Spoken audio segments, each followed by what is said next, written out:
बिस्मिल्लाहिर्रहमानिर्रहीम। अस्सलाम वालेकुम। 4 नवंबर 1999 से लेके 2015 तक मैं इटली में रहता रहा हूँ और इस सारे अरसे में मैं रोम शहर के अंदर रहा हूँ। 6 महीने के लिए मैं पादवा में रहा हूँ, लेकिन बाकी अरसा सारा मैंने रोम शहर में गुजारा है। जितना खूबसूरत इटली है, जितना खूबसूरत इटली का मौसम है, इतना खूबसूरत शायद दुनिया में कोई और मुल्क नहीं होगा। अगर मैं पाकिस्तान के बाद अगर किसी मुल्क में रहने की ख्वाहिश करूँगा तो मैं फिर दोबारा रोम शहर में जाऊँगा और इटली में रहूँगा। इटली में नॉर्थ से लेके साउथ तक जितने भी शहर मैंने फिरे हैं, वेनिस हो गया, पादवा हो गया, वेरोना हो गया, ब्रेशिया हो गया, मिलान हो गया, फ्लोरेंस, फिरेंजे जिसको आप बोलते हैं, पीसा हो गया, उसके बाद रोम हो गया, नीचे आप चले जाएँ नापोली या नेपल जिसको कहते हैं, एक से एक बढ़ के खूबसूरत है। और इन जैसे शहरों के मुकाबले में दुनिया का कोई ऐसा मुल्क नहीं जो इन जैसे शहर रखता हो, जो इन जैसी हिस्ट्री रखता हो, जो इन जैसे मकामात को महफूज करने की ताकत रखता हो। वो मकानात या वो बिल्डिंगें जो हज़ारों साल से चली आ रही हैं, इटली वालों ने उनको महफूज रखा हुआ है। और इटली की जो तारीख़ है वो दुनिया भर में मशहूर है। और इस जगह का जो तिलिस्म है जिसको हम बोलते हैं, फैंटेसी है जिसकी, दुनिया में किसी और मुल्क में भी नहीं पाई जाती। मैं पेरिस में भी काफ़ी दफ़ा गया हुआ हूँ, काफ़ी दफ़ा रहा हुआ हूँ। पेरिस का मैं लोवर म्यूज़ियम से लेकर मैंने हर जगह देखी हुई है और बार बार देखी हुई है, लेकिन वो चाव मुझे पेरिस में भी नज़र नहीं आया जो मुझे रोम में या इटली के अंदर नज़र आया। तो एक सबसे पहले चीज़, जो लोग इटली में रह रहे हैं और जिनका मूव होने का इरादा है, जितना इटली में घूम सकते हैं आप घूमें। बाद में मेरी तरह यहाँ पे आके आप ख्वाहिशों का इजहार करेंगे, हसरतें रखेंगे कि हमने इटली का वो शहर भी देखा होता है या हमने दोबारा वो शहर देखने के लिए जाना है। उनकी जो हर चीज़ बेस्ट है, ब्यूटीफुल सीन है, ये आपको स्वीडन में कुछ भी नहीं मिलेगा। जो हकीकत आपको बता रहा हूँ, स्वीडन में आपको जंगल मिलेंगे या झीलें मिलेंगे।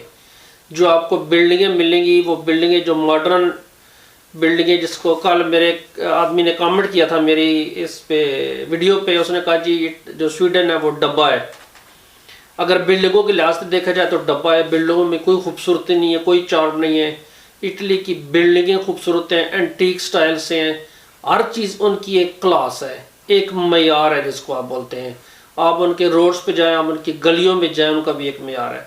स्वीडन में हर चीज़ मॉडर्न है, रोड बेहतरीन है। इटली की तरह रोड पे जिसको बोलते हैं गड़े, पंजाबी में खड्डे नहीं है रोडों पे, कारपेटेड रोड इटली में, स्वीडन के अंदर। लेकिन इटली का जो पुराने सिस्टम है उसका हर चीज़ उसके अंदर एक चार्म है।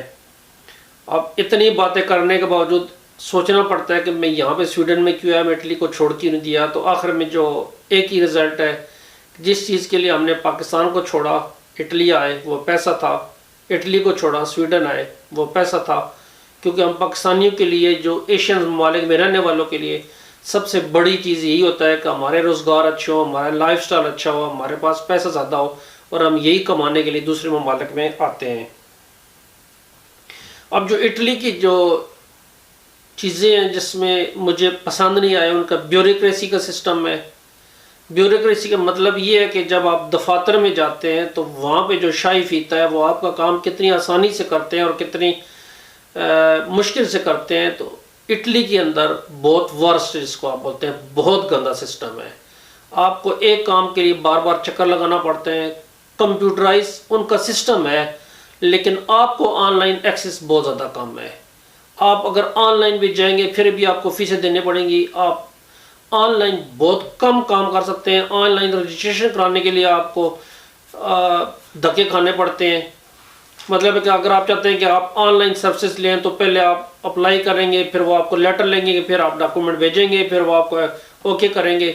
जबकि स्वीडन में ये सारी चीज़ें कोई नहीं है। यहाँ पे सिंपली आपका एक बैंक अकाउंट होना चाहिए, उसके बाद ई आइडेंटिफिकेशन नंबर। आपको किसी इदारे में भी रजिस्ट्रेशन करने की जरूरत नहीं है। आप ऑनलाइन उस इदारे की वेबसाइट पे अपनी बैंक आईडी के साथ जाके अपनी वेबसाइट खोल सकते हैं, अपने सारे काम कंप्लीट कर सकते हैं। इटली में इस चीज़ का दूर दूर तक नामो निशान नहीं है। इटली में जो दूसरी चीज़ जो वर्स्ट है वो पेपरों वाला काम है कि हर जगह जाके आपने एप्लीकेशन करनी है। मैं आपको मिसाल दूँ, अगर आपने बच्चों के लिए पैसे अप्लाई करना है तो आपने अप्लाई करना है, आपने किसी और चीज़ के लिए करना है तो आपने अप्लाई करना है। जबकि स्वीडन में ये अप्लाई करने वाला चक्कर नहीं है। अगर आप स्वीडन में मूव होते हैं तो ऑटोमेटिकली आपको बच्चों के पैसे आपको आना शुरू हो जाते हैं। आपके घर यहाँ बच्चा पैदा होता है, ऑटोमेटिकली आपको पैसे आने शुरू होते हैं। आपको जो अप्लाई करने के झंझट से आपको जान छूट जाती है। दूसरी बात, यहाँ पे पेपरलेस है स्वीडन के अंदर कि आपको कागज़ नज़र नहीं आएंगे। आप दफ्तर में भी जाएंगे, सिंपली आप अपना पर्सनल नंबर दें, वो आपकी पूरी डिटेल निकाल लेंगे। आप गाड़ी का लोन लेने जाएंगे, आप उनको पर्सनल नंबर दें, वो आपकी पूरी डिटेल निकाल लेंगे आपसे और ऑनलाइन ही आपसे साइन करवा लेंगे वहीं पे। तो इटली में बैंक अकाउंट भी खोलने जाए तो 200 कागज़ वो आपके हाथ में पकड़ा देते हैं। किसी और जगह जाए वो 200 कागज़ प्रिंट करके आपके हाथ में देते हैं कि ये सारे साइन करो, 50 ये शिक्के हैं, फलाएँ। तो ये चीज़ें, इटली में जो ब्यूरोक्रेसी है वो बहुत स्ट्रांग है और उसका बहुत ज़्यादा ओल्ड है। उसकी वजह से वहाँ पे लाइफ बहुत ज़्यादा टफ है। अब एक और मैं मिसाल दे देता हूँ। आजकल स्वीडन के अंदर टैक्स डिक्लेरेशन का टाइम चल रहा है कि टैक्स डिक्लेरेशन आपने करनी है। अभी मैंने थोड़ी देर पहले अपनी टैक्स डिक्लेरेशन का फॉर्म ऑनलाइन मैंने भरा, कुछ भी नहीं है, ऑनलाइन हर चीज़ अवेलेबल थी उसमें। मैंने देखा, चेक किया, मेरे हिसाब से ठीक था। मैंने उनको कहा जी ये मेरे लिए क्लिक है, मैंने ऑनलाइन क्लिक किया, टैक्स डिक्लेयर हो गया। अब जो पिछले साल मैंने अगर कम टैक्स के पैसे दिए होते तो वो मुझे कहते थे जी आपने इतने पैसे देते हैं, आपने किस्तें बनानी है, किस तरह देने हैं ऑनलाइन। मुझे उन्होंने कहा जी कि आपने ज़्यादा टैक्स पे किया हुआ, हम आपको इतने पैसे वापस करेंगे और अगले महीने अप्रैल की 7 तारीख को आपको ये पैसे आपके अकाउंट में पहुंच जाएंगे। इटली में रहने वाले ये सोच सकते हैं कि आपको टैक्स रिटर्न जो है, अगर आपने ज़्यादा पैसे दिए हुए हैं तो वो आपको वापस कर दें बगैर अप्लाई किए हुए, कभी भी नहीं हो सकता। आप अप्लाई भी करेंगे तो आपको वो टाइम का नहीं बताएंगे कि आपको कब देंगे। मुमकिन है 1 साल बाद, 6 महीने बाद, 2 साल बाद, या मुमकिन है आपको दे नहीं, फाइल ही दब जाए किसी जगह पे जाके। तो ये जो वर्स्ट चीज़ है वहाँ पे। जब मैं स्वीडन में आया तो यहाँ की दुनिया इस लिहाज से निराली थी कि आप IT के दौर में रह रहे हैं, आप इंफॉर्मेशन टेक्नोलॉजी में, स्वीडन इतना एडवांस मुल्क है, उन्होंने अपने आप को इतना एडवांस रखा हुआ है कि हम लोगों की, इटली में रहने वालों की सोच में भी ये चीज़ें नहीं आ सकती। एक चीज़ जो इमिग्रेशन के बारे में बात करता हूँ, इटली और स्वीडन के दरमियान कंपैरिजन में, टोटली कंपैरिजन करूँगा, मैंने हर चीज़ लिख के रखी हुई है, मैं जनरली आपको कुछ चीज़ें बताने जा रहा हूँ। जब हम इमिग्रेशन को देखते हैं इटली और स्वीडन के दरमियान में, तो जो इटली की जो वर्स्ट चीज़ है वो इटली का 10 साल के बाद नेशनलिटी देना। उसके बाद भी टाइम फ्रेम नहीं है कि वो आपको कितने साल में देंगे। पहले 2 साल होता था, फिर उन्होंने 4 साल का टाइम कर दिया, फिर उन्होंने अब वापस 2 साल का कर दिया है। लेकिन गारंटी नहीं है कि आपको 2 साल के अंदर नेशनलिटी मिलेगी।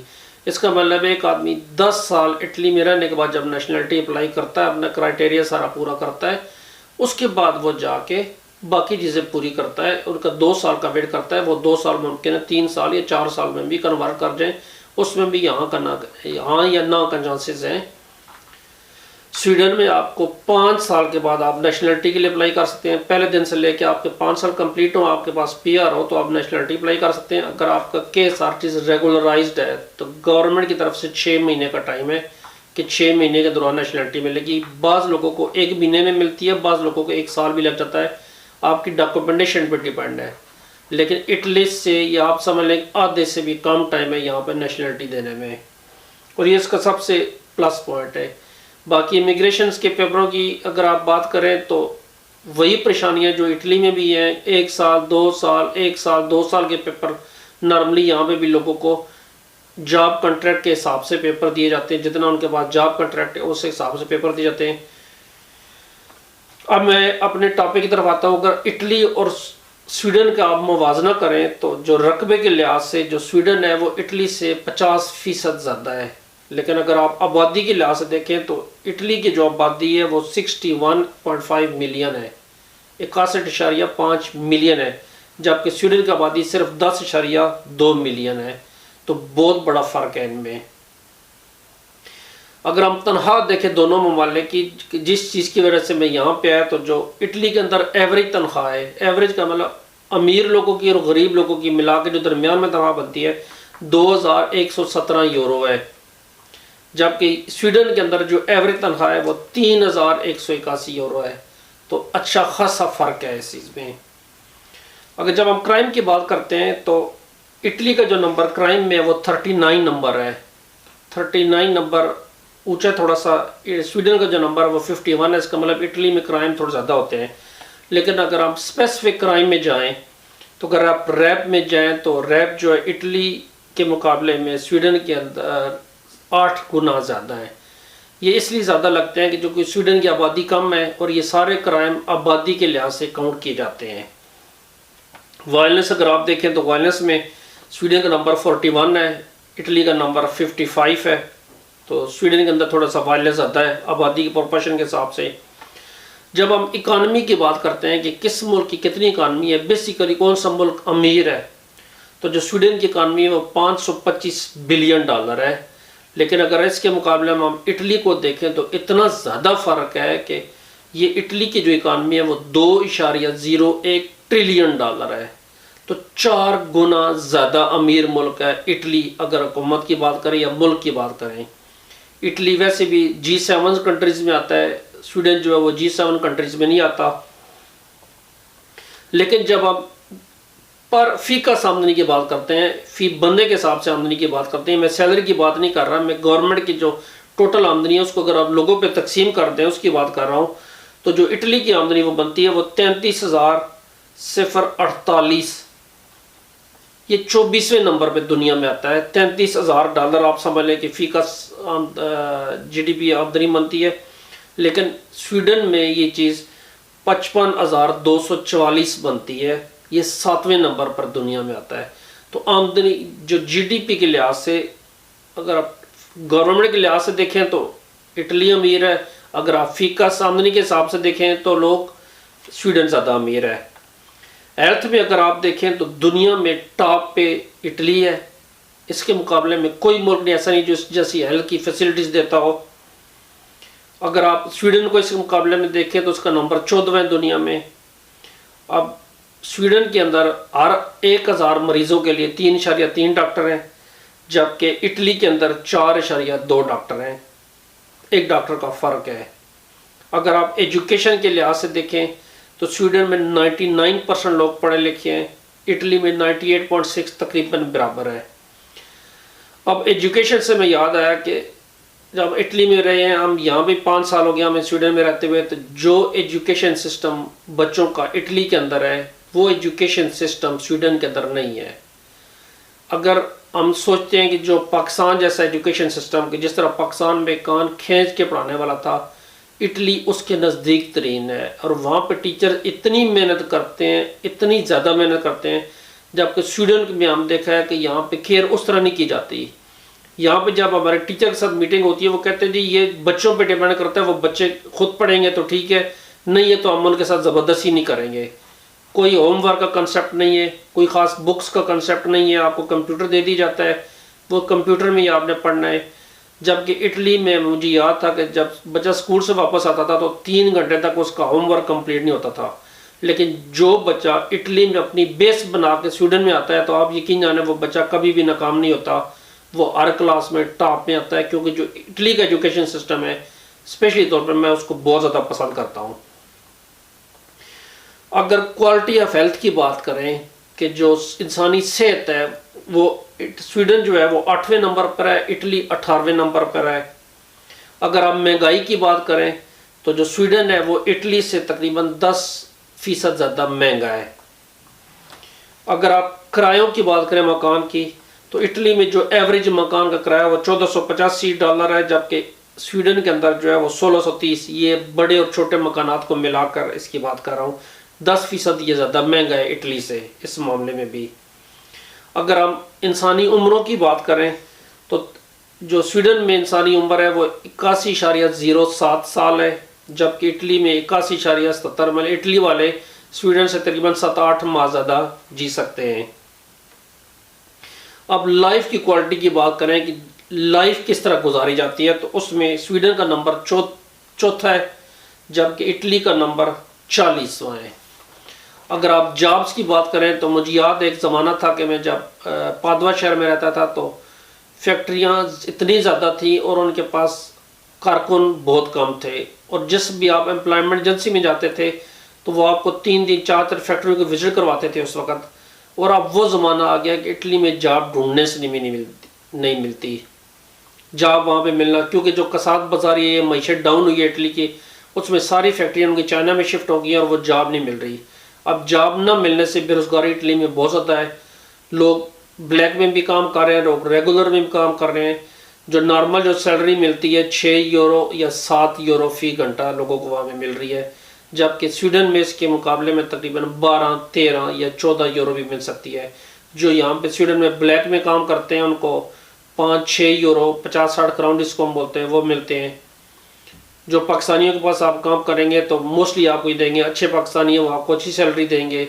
मैं दोनों किस्म के हर जगह पे मौजूद होते हैं, लेकिन आपको इस चीज़ का मुझसे ज़्यादा अंदाज़ा है कि आप लोग इस चीज़ को सफ़र कर रहे हैं, इटली या स्वीडन में रह रहे हैं, तो आपको इस ग्राउंड रियलिटीज़ का आपको इस चीज़ में क्लियर आपको डिफरेंस पता है। अगर आप इटली में रह रहे हैं, अगर आप इंडस्ट्रियल एरिया में रह रहे हैं तो आपको जॉब्स अच्छी मिल सकती हैं।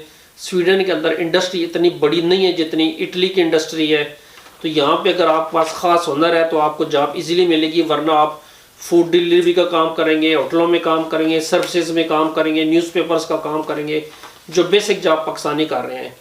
लेकिन अगर आप वेल क्वालिफाइड हैं, आप पास डिप्लोमा डिग्री हैं, आप आईटी प्रोफेशनल हैं, तो यकीन जाने स्वीडन जैसी सैलरी आपको इटली में कभी भी नहीं मिल सकती।